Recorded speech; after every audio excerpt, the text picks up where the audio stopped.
Let's learn another important theory in the chemical bonding chapter. The theory about I'm talking is the molecular orbital theory, a very important and brief theory which is going to describe the phenomena of chemical bonding. So let's have a look on the lecture in detail.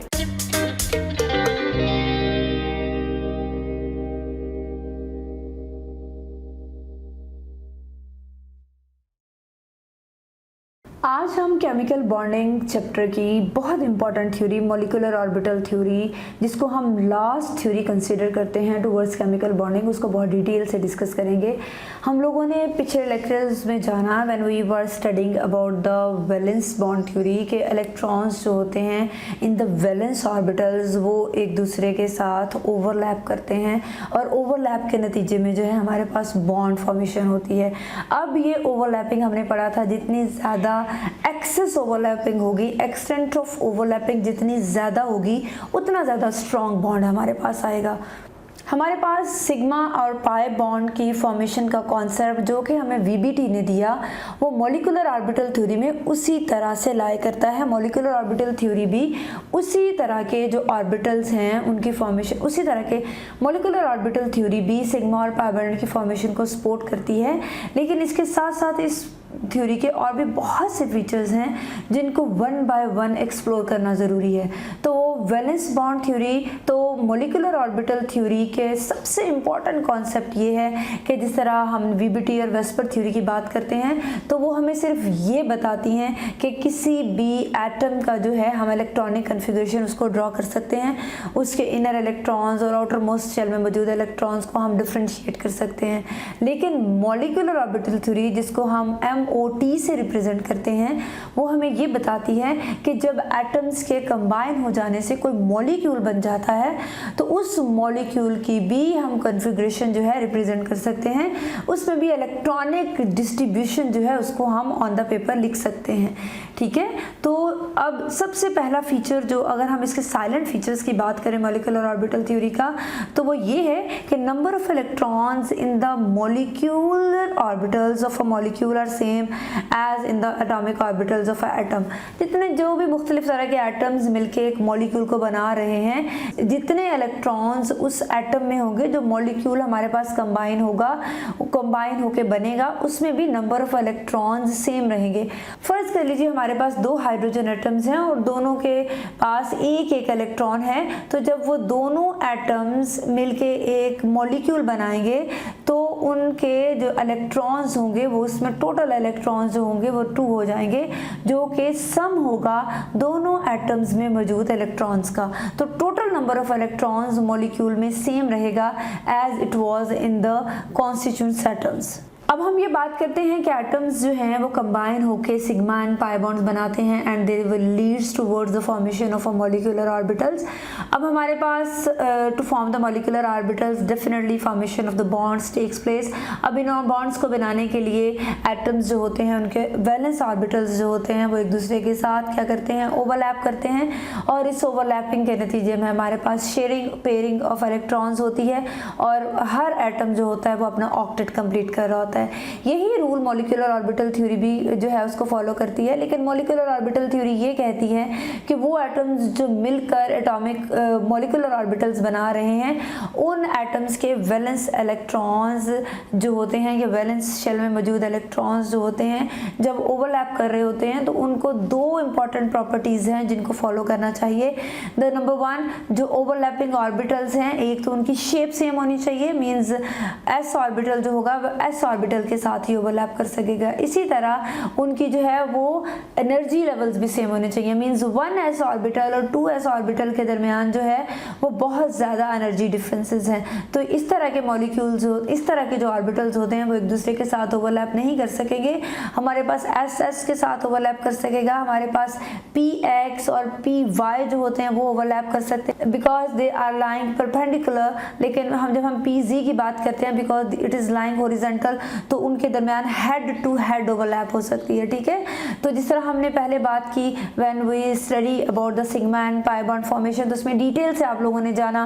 Valence bond theory में भी आपने इसका थोड़ा सा review लिया कि किस तरह से हेड टू हेड ओवरलैप होती है और किस तरह से जो है हमारे पास पैरेलल ओवरलैप होती है। हेड टू हेड ओवरलैप जो है it leads towards the formation of a sigma bond, और पैरेलल ओवरलैप जो होती है it leads towards the formation of the pi bond.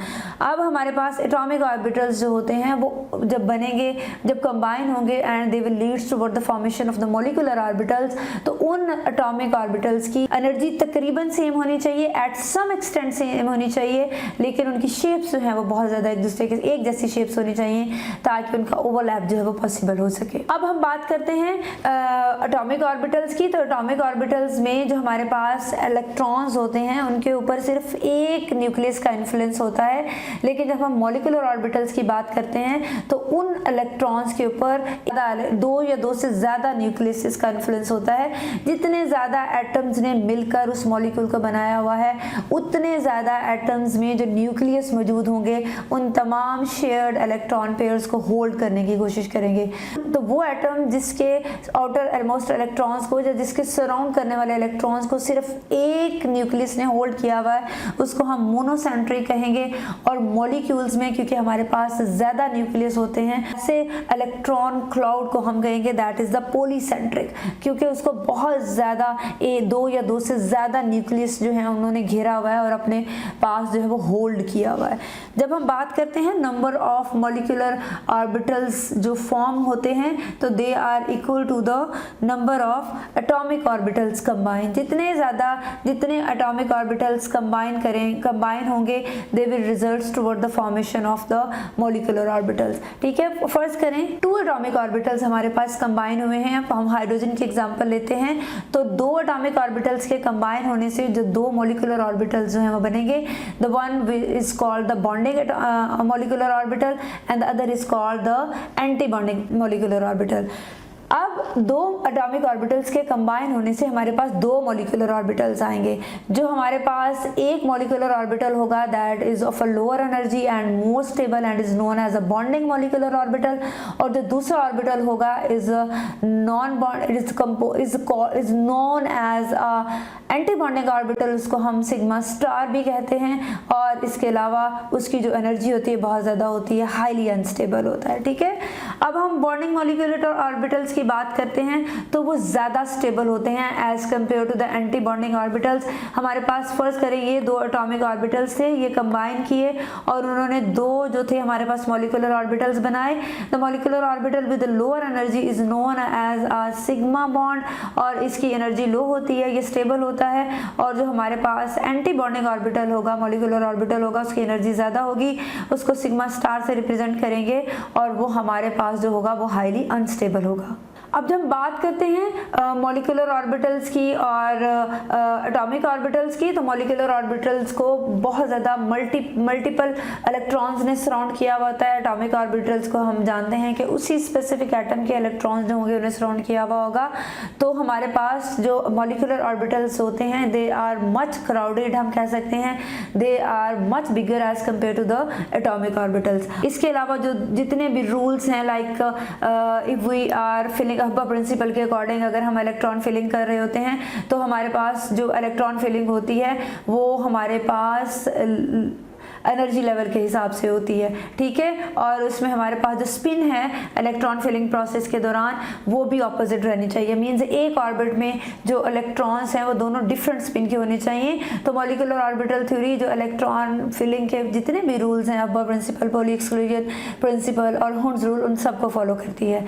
When we talk about the molecular orbitals होते क्या हैं और बनते कहते हैं, इसकी छोटी सी डेफिनेशन है, आप उसको भी ज़रूर जहन में रखें। ये एक इलेक्ट्रॉनिक एनर्जी लेवल होता है किसी भी मॉलिक्यूल में, और cross bending charge cloud distribution in space होती है जिसको मल्टीपल न्यूक्लियाई ने होल्ड किया हुआ होता है। This is known as a molecular orbital. So this is all about the molecular orbital theory. We will meet soon in the next lecture. Till then stay happy, keep learning and don't forget to subscribe the channel and press the bell icon and like and share my videos if you are getting from them, और comment section में अपना feedback ज़रूर comment करें।